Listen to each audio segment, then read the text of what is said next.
హరే కృష్ణ. నేను మీ అమ్మమ్మని. అమ్మమ్మ ఈరోజు మూరే మిర్చిలు ఎలా తయారు చేయాలో చెప్పడానికి మీ ముందుకు వచ్చారు.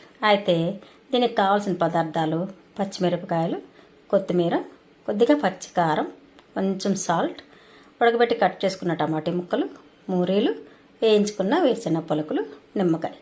అయితే టమాటీ ముక్కల్ని ముందుగా నేను ఉడకబెట్టి దాన్ని బాగా పిసికి తొక్కలన్నీ తీసేసి జ్యూస్లా చేసుకొని ఉంచుకున్నాను. ఇక ఈ విధంగా చేసుకొని ఉంచుకుంటే మనకి ఆ మూరిని కలుపుకోవడానికి చాలా ఈజీగా ఉంటుంది.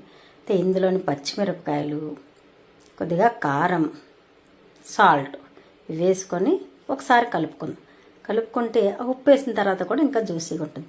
అయితే మూరీలు వేసుకున్న తర్వాత మనకి జ్యూసీ కనుక సరిపోకపోతే ఈ ఉడకబెట్టుకున్నప్పుడు ఉన్న వాటర్ ఉంటుంది కదా, ఆ వాటర్ని కూడా ఇందులోని మనం లాస్ట్ని వేసుకోవచ్చు. ఇప్పుడు నిమ్మకాయ కూడా పిండుకుందాం.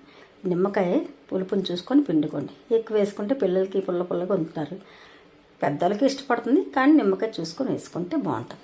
అయితే ఈ మూరి మిక్చర్ బయట కొనుక్కుంటే మనకి చాలా ఆమ్లాలు వాడుతుంటారు.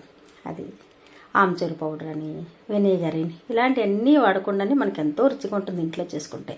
అయితే సాయంత్రం పూట మనకి ఇంట్లో టిఫిన్ ప్లేస్లో కూడా ఇది తీసుకుంటే సరిపోతుంది. ఒకసారి ట్రై చేసుకొని దీని టేస్ట్ చూసి కామెంట్ తెలియచేయండి. అయితే ఈ మూరీ మిక్చర్ చేసుకోవడం చాలా ఈజీ, పిల్లలు కూడా చాలా చాలా ఇష్టపడతారు.